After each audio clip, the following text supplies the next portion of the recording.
Okay, good afternoon and welcome to What's Going On. And I am your host, Kathy Blaze Jefferson. Today we have one of those people I like to call an angel out there in our communities that's doing such amazing works. And I would like to welcome to our show Jessica B. Hi, everyone. Thank you for having me. Thank you. Thank you. Jessica, I'd like to read your bio first, give our guests a gist of all the amazing things that you're doing here. Okay. Okay, Jessica B is an advocate, entrepreneur, and author who is dedicated to supporting autism families. As a mother of four children on the autism spectrum, she founded Four Bright Stars LLC, a company that provides advocacy, IEP support, school transition guidance, and essential resources for families in the Philadelphia urban communities. In addition to her work with families, Jessica is also a phlebotomist. For those that of you that may not know, that's the ones that come in the room and poke you and get blood from you. Yes. Yes. Yes. And has many other talents, as we all do, I'm sure. She is committed to serving her community in various ways. Jessica also has an upcoming children's book. Can you pronounce that for me, Jessica? I want to make sure we get it right. So is Araya Tatastic. Okay, which celebrates the beauty of being different and encourages young readers to embrace their uniqueness through advocacy, entrepreneurship, and storytelling. She continues to uplift and empower families. So, we will get into Jessica's book a little bit later in our podcast here. Welcome, Jessica. Such a pleasure to have you here. And thank you, thank you, thank you for all that you're doing in the Philadelphia area. Thank you so much. I appreciate that. And thank you once again for having me. You're welcome. Can you tell me what was the defining moment that led you to create Four Bright Stars? As you mentioned, a part of my bio, I am an autism parent. So the fact that I know firsthand what the autism community has to face, what the parents have to face, I just decided to fully get out there and fully support and help. And with me doing this, I wanted to make sure that I was going to be a true voice for individuals Mhm. who didn't have a voice of their own. Wow, that's awesome. Because first off, you stated you're a parent of four children on the Yes. spectrum. And that's a lot of work in itself. Being a mother, being working at 8 to 5, being a phlebotomist, and running a nonprofit as well. So that takes a lot of work. So I just want to truly give you your flowers while you're here online because we need so much of this out in our community. And I Thank just want to you. make sure we just thank you, thank you, thank you for what you're doing. Thank you. I appreciate that. How has your personal experience raising your children on the spectrum influenced the services you provide? So, my children that are on the spectrum, I have four, and they're all different age range. So, I was able to see firsthand exactly what they needed and the lack of support that they received. So that made me it pushed me even harder to make sure when it came to my foundation that I was able to hit each age group and give that support to the parents. That is awesome. That is, you know what? I want to say that is easier when you're living it yourself to be able to help someone, but I don't know if it's so much easier because you're helping others and you have to go home with four children or a child that may have had an episode or is ill that day and you just went out and you helped others all day long. How does that affect you when you get home with the children? So when I get home with my kids, first of all, when I walk inside the door, everybody's just right at the door waiting for me. Okay. But it allows me to really remind myself why yet again I'm doing what I'm doing. When I'm getting chats or emails from their teachers, when it comes to, like you mentioned, an episode or a meltdown they may have had that day, then I take my personal experience to see how I can tailor that to a family that I may be able to assist that particular day. If it's something that I was able to achieve with one of my children that I see as something slightly similar to a family, then I tell them the different viewpoints and the different tricks, I will call it, in a sense, Mhm. that helped me with my child and how this could potentially benefit them as well. Right. Do you find that families are more trusting of you? Because you know what, as a parent with a special needs child, you don't trust them with nobody. First Very off, I true. mean, because Very you're true. always in protective mode. Do you find that they trust you more because you're a parent with children on the spectrum, or do you even discuss that at all? I do actually. And I discuss it because I do want them to trust me. And as a parent, I can look at both sides. I can look at the side as a parent and I can look at the side as a professional. So I do talk about my children. I do talk about my experience as a parent. And I want them to feel comfortable because I don't want them to feel like they're meeting somebody else that may be able to assist them in this particular area. But let's just say their child transitions to a different grade. They're in a Uh-huh. different age group. And then they feel like, okay, well, what now? I want them to know that I'm here for the long run. Yes, that's lovely. Our artistic adventures carries a theme. It's okay to be different. Yes, We live in a society that if you're different, you're either being bullied, or I mean, there's just different things that you face when you're being different. Maybe you have a speech impediment, maybe you walk a little different, maybe you're overweight because your meds is putting on weight on you. How do you how is this book going to assist our children in this area? so this book is actually based and dedicated to my youngest daughter. And it's going to be able to help children to understand just how much it is okay to be different.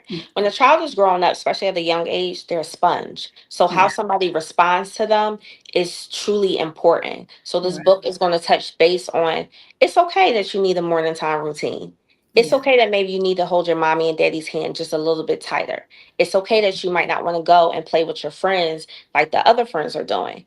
I want children that are on the spectrum, and everybody, it doesn't have to just be a child that is on the spectrum, to understand that just because it's something that makes you unique, that does not mean that it's something wrong with you. Yes, yes. And I was just going to add that even though the book is dedicated to children that may have a disability, this is going to be a great read for those that don't have a disability, to teach them how to treat others. Or Exactly. maybe they're different in some way that they don't like or others don't like. So it's going to be beneficial to everyone in general when it comes to looking different or being different in some way. Thank Exactly. you. What challenges did you face in writing and publishing the book, and how did you overcome those challenges? Mainly trying to see how much I wanted to express, Mm. how much I wanted, because as I stated, it is based off of my youngest daughter. So I wanted to see how much I wanted to put out there, far as what some of her challenges is. So Oh, one thing about me as an advocate and a parent, I never label what an individual's challenges is as something's wrong. For instance, is always a challenge, because no matter what my goal and my viewpoint with my children and with the families that I help, that challenge we're going to be able to overcome. Even if it's just an inch, that still was something that they mm. achieved that day. Yes, yes. You know, I like that you said that, because you know what? We are stuck in a generation where we use a lot of labels and titles and things like that. And even in our school systems and our medical professions, the children are getting labels and titles on them. So it's like it's hard for them to get past that, those labels and titles. And me for one, I don't like labels, putting labels and titles on children, because as you know, being a mom of a child that special needs, today they may be this, tomorrow they may be this. I mean, Yes. their growth is so different, their changes and their challenges. They may outcome that challenges overnight. Who knows? But that is one of the reasons why I don't like putting labels on children. What's your thoughts on that? I agree with you. When you put a label on a child, I really feel like it actually stunts them, especially if they keep hearing the particular label that you Mhm. are putting them in that category as. So my mindset isn't to label anybody. When I meet the families, I try to encourage the family, especially if it's a new family that has a child that's on the spectrum who truly does not know which way they're going about. I try to encourage them to keep the mindset of, well, don't view it this way. And then if you do, because you have to work through that, do your Right, best not to mention that particular label in a sense, or to view your child in that way, because then that's going to stay with them. As right, parents, we're the individuals that our children trust the most. So if you have that mindset when you walk inside that school, those teachers are going to start to have that yeah, mindset about your child. very true, very true. I too, Jessica, come from the healthcare industry, and I would have this person that would always tell this patient, oh, she can't read, when they wanted to hand them books in the waiting area. She can't read. Okay, you don't need to consistently tell this person she can't read. One day she may read. So you get it Yes. stuck up in there. She can't read. She may think she can never read. And that those are the things that I like that you're fighting against, is making sure that they know. I like to say they can do anything they want to. It may Anything. anything that Literally anything. My motto is, just because you are able to view something or think this way, is nothing wrong with that. You're going to get to your end goal. It's just going to be different from how I get there. right. That is very true. What resources, excuse me, what has been the most part of juggling motherhood, entrepreneurship, and advocacy? And what keeps you going during the tough moments? Balance and everything, because like you said, I am a mother of four children that's on the spectrum, and all four of them have different needs. Mm, So I can't be the same mother that I am with my oldest son. I can't be that way with my youngest daughter. So that definitely plays a part in it. It definitely helps me to keep in mind just how much help and support this community needs, and yes. what keeps me going is those four children. So, how do you, as a mother and an entrepreneur, I don't know if this is a hard question, how do you make sure that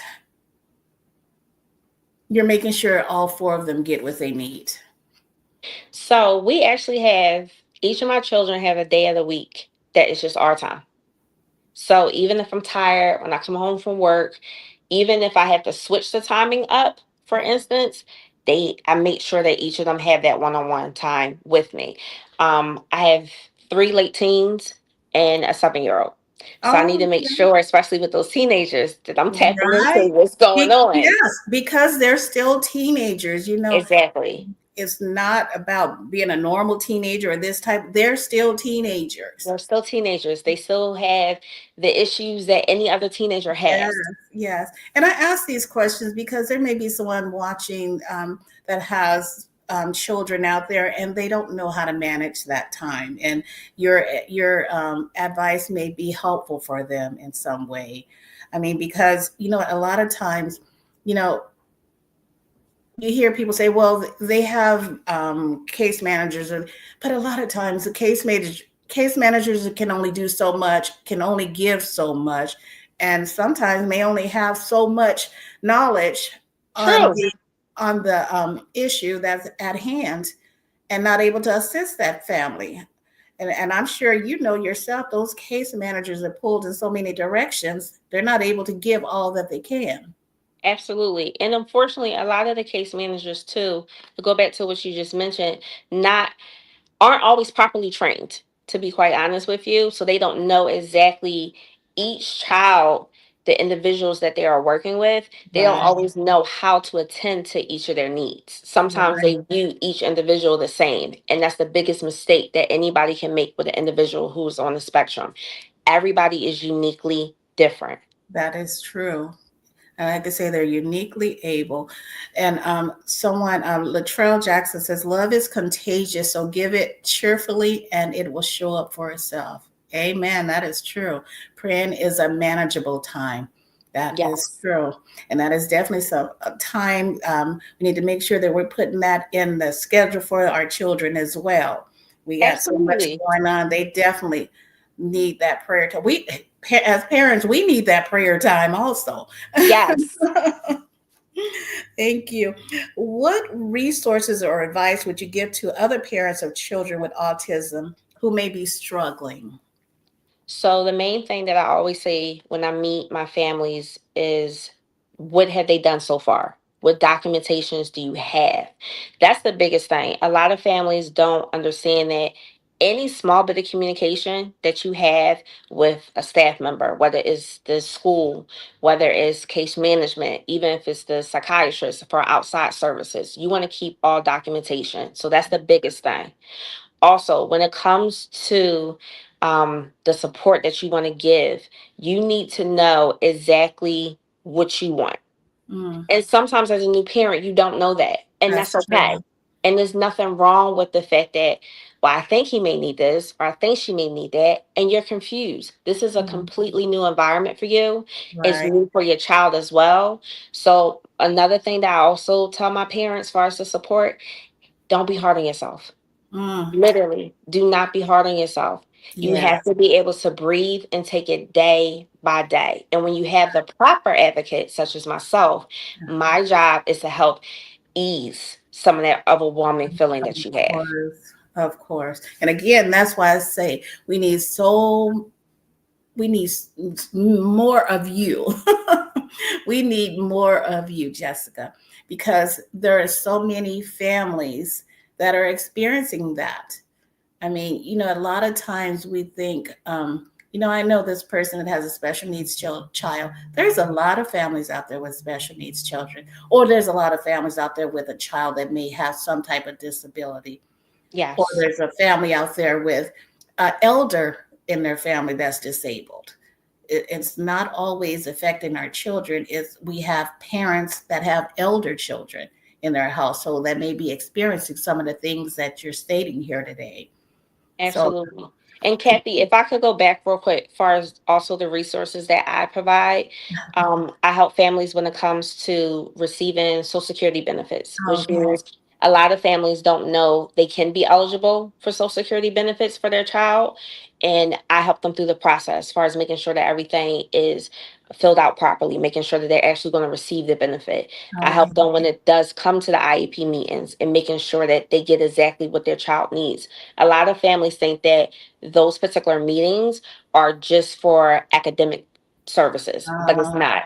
A child can also receive speech therapist right. services. They can receive the occupational therapy services, physical therapy as well. Mm, And I can also try to get it to piggyback off of, they can receive these services outside of a school setting as well. right. So my foundation offers a lot to families, especially new families who are really misguided when it comes to the Mhm. information that they receive, because a lot of times they're just maybe getting it from the doctor, and then the doctor pushes it off to the insurance company, and then the insurance company just says call this number. My foundation really actually sits with the families and help them step by step to assist them properly. That is totally wonderful. That is wonderful. And again, for some that may have, let's say they're on Medicaid or disability, DDD. I don't. What do you guys? Do you guys have DDD in Philadelphia? No, Medicaid and Medicare. Okay. So with those, they may have a case manager. Are you able to sit in with a case manager also when they're having their meetings? If the family allows me to, yes, but the family has to give the okay with that. Okay. So for instance, like those meetings, the IEP meetings, the family has to mention on the documentation that Miss Jessica is going to be there, and then Okay. I'll be there a part of it. Okay. You know what? I would be sure that the case manager is happy that Miss Jessica is there to help that process run smoothly. Because, like you said, a lot of times the case manager isn't. abreast of everything that needs to happen, the system, the medical part of it. So they're taking it back, going back to their team to find out more information. So if it's able to be handled right there in the meeting with Miss Jessica, I'm sure they're happy that you're there. There you So go. that is that is awesome. That is awesome. And Jessica, why do you think that a lot of our families aren't aware that their children are able to ask to get Social Security benefits? A lot of times, so I'll speak for me. I wasn't aware when I was a first time mother for my oldest son that all the benefits that my son qualified for.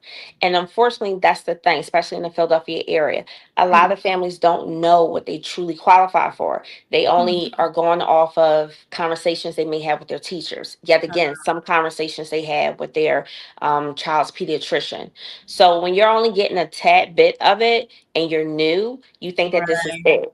So right. until you're actually in it a little bit longer, or yet again, you have the proper support for your Mhm. family, that's the only way that you're truly going to understand exactly what your child can be eligible for. Right. Or they may have gotten information from someone that didn't qualify and there's a totally different circumstances. Absolutely. Okay, okay. Well, we need to make sure the word is out that these families know that they are eligible for those services because there's Yes.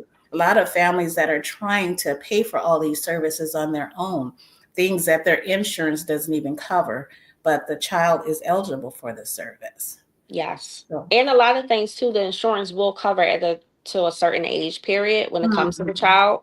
So that's something good too. For instance, a child who's on the spectrum who has an IEP. Some families don't know that the child can actually stay in a school setting until the child is 21 years of age. right, that A is lot of true. families don't know that.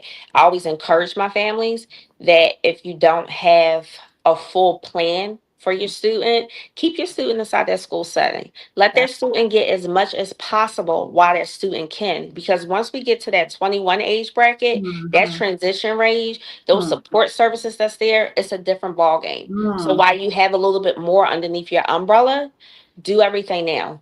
Oh, that's great information right there. So, do you predominantly work with school age children? I do predominantly work with school age children, but I have two new families that are in the high school age bracket now. Okay, okay. So, what impacts do you hope Four Bright Stars will have in Philadelphia urban communities? What? I want when people hear the name of my foundation, I want them to feel that they can have somebody that's trustworthy. Honestly, I want them to know that the person that's going to be handling their caseload, handling the ins and out of what's going on with their student, with their child, it can even be a grandparent with their grandchild. I just want them to know that they truly have somebody that has their back and not somebody that's just saying it, but somebody who's going to back it up by everything that I do. And that goes back to what we said early on is that trust factor. Because Yes. you know what, when you're sending your child out, you're sending them out in the blind because you don't know this person. So how can you trust someone you don't know? Or when you're trusting this individual to help you and your family, you don't know that person. So it's all about trust. And yes, that's a biggie right there. So how did you come up with Four Bright Stars? How did that represent you as a whole? What you do? So the four are my children, and Oh, then the bright stars is just not having a limit of what an individual on the spectrum can do. So I always say y'all can shoot for the stars. The sky has no limits for you guys. I don't want anybody to think that just because they are a parent, a caregiver who has an individual who's on the spectrum that it's just going to be that hard. Sometimes when you hear autism, you think that mm, okay, that's the end, but it's not. And that's the thing that I want families to understand, especially with my foundation. It's truly not. You just need the proper support, you need the proper guidance, and you just need to know exactly what your particular child may need. And that's something that you're going to learn over time, yet again, with a new family. But that's For Bright Stars is dedicated to my children. wonderful, wonderful. So what's next for you? Any upcoming projects? Well, we do have Yes. one. We're going to talk about your book. Let's talk a little bit about your book. When is that coming out? So my book will be out in a couple months. We're in the illustration phase right now. So we have our two main characters that's already done. What's upcoming next? I have a women's brunch that I will be attending where I'll be talking about the foundation at the end of this month on March 28th.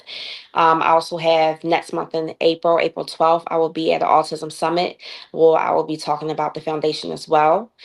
We have a coloring book that's coming out, and also I'm in the process of doing the second series of Araya Tactic of Renters. Wow, that is awesome. One of the things I wanted to ask you, right now we're going through so much in our country. And you know what?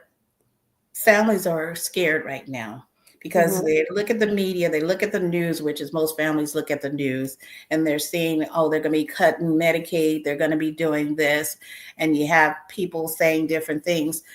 How are you? How are you talking to your parents, your families that may contact you about this on this topic? So because I know that they are coming to me with so much fear and anxiety about it, my approach with them is just a reassurance. First and foremost, nothing's going to happen at this very moment in time. Mm. So that's one thing that I always say. Um, there's certain things have to take a time period for it to literally be completely cut. And that's why I always tell my parents, make sure everything that you require and your child needs is on that IEP. That IEP is a Right. legal binding contract. Correct. That cannot be just Ripped ripped up. up and just be Yeah. like, okay, well, we can't do this anymore. Yeah. So when my families talk to me, when my family say, okay, well, this isn't going to be there or that's not going to be there, I reassure them, let's not worry about what's going to happen 3 months or 6 months from now. Let's get everything that we can get right now so we can lock Mm. everything in. So it's going to protect your child. And then we can build and make sure that down the road, those things are still going to be there. Because at the end of the day, individuals who are special needs, yes, there's a strong possibility things are going to change. Yes, Yes, it's very overwhelming. As a parent for myself, I am overwhelmed by it. But I know all that I present and I know all that I'm capable of doing and I know my mindset. So that's what I do to push forward. And that's what I inform my parents about. that is awesome. And I brought that up because I know there's some fear out there. Um, 100%. 100% there's some fear out there because that's all you hear. I Yes. mean, it's a change that they're not ready for. I mean, no different than when the pandemic hit. Families were in fear. They were forced to do things different. Their children were forced to do things different. And one of the things is when our parents are in that fright stage, our children become frightful. So Absolutely. yes, that stress we're feeling, we're putting it off on them because they can feel it. They're with mom. They know when mom's emotions are different. Absolutely. And that's the thing is to really do your best to stay calm. And I know it's easier said than done. Like I said, I'm saying it, but when I read the stuff in that moment, it's like, okay, wait. But then I have to think about the things that I know behind the scenes. Yeah. And then I have to think about what we can do yet again in the current moment in time. Yes, that is awesome. That is awesome. You know what? Again, I want to continue to thank you for being out there for our families and supporting our children that need you. Thank Thank you. you, thank you, Latrell. Great topic today. Thank you, Latrell. Very Thank crafty. you. Thank you. This is a topic that needs to be spoken about. We don't hear about this is a big population of people in our United States that we need to hear about and It needs to know be spoken about more. it needs to be spoken about more. And you know what? We need to continue to celebrate people like you that's out there doing the hard work. I mean, we hear about the teachers in school. We celebrate them. We need to celebrate them more too, because there's a lot of amazing teachers out there working with our children that are disabled or have special needs, and they don't get all the services and all the training and all the things they need to give 100% to our children. Yes. So that's one of the problems. Our case managers, our children may have one case manager today, but next month they have a different one, and that becomes a cycle. And Yes. the parents that you're talking about, they're not getting the service or they're not getting the resources that they need because they're getting a new case manager every month that don't know what the last one did. Yes, and that's a big issue too, as well, when it comes to that. So it's a lot of turnovers when it comes to those case managers, and then that does actually bring a setback when it comes to that child. And a lot of people don't understand that. So you have to be. It's all about grace. In Mm, this field, you have to have grace and patience. yes, yes. So, Miss Jessica, this is a big thing you're doing here. This is no small task at all. Okay, what do you do for yourself to woosah and fuel yourself up for the next day? Prayer is definitely a part of it. But as far as outside of prayer, I like a good spa day, a Oh, lovely good spa day. But I have a great support system, and my support system really keeps me going. They're there for my children when I need them. My best friend actually helped me with the name of my children's book. So that's what actually keeps me and motivates me to keep pushing me. That yeah. support system is key.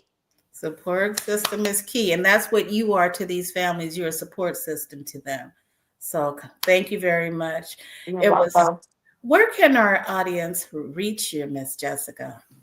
So they can reach me on Instagram at 4 Point Bright Stars, and also on Facebook. It'll be 4 Bright Stars, and it's under my name, Jessica Burrs. Okay, and again, let them know the events that you have coming up this month. So once again, this month I'll be at a women's brunch. Next month I'll be at an autism summit, and I'm going to be doing some collaborations with some other foundations as well soon. Okay, and when is your book coming out again? In 3 months, And give us the name of that book. Ariatatastic Adventures. Wonderful, wonderful. It was such a pleasure to have you here today. I totally enjoyed speaking with you in regards to Four Bright Stars. I love that name. Thank you. Thank you so much. So we really do value what you do in your community. So I'd like to ask, how was your experience with Swagger magazine? How has your experience been with Swagger? I love you guys. The I What I love most is the uniqueness that you guys give to every individual that you're working with. So every feature that you have is not the same mindset. Not just because each situation is different, but Right. you're approaching it, and the respect with me in particular that you guys gave me, especially about my foundation and the sensitiveness of it. I truly appreciated it. Thank you. Thank you. Thank you. And it was such a pleasure to have you. And I look forward to seeing all that's out there that Four Bright Stars is doing. And I'm going to keep my eye on you because I just love what you're doing. And I'm sure our audience and everyone loves what you're doing as well. Thank So you so much. keep up the great work and tell your children Kathy said hello. I will. Thank you so much. Thank you. And thank you all for joining us today on What's Going On. And we'll catch you next time. And bye. Bye bye.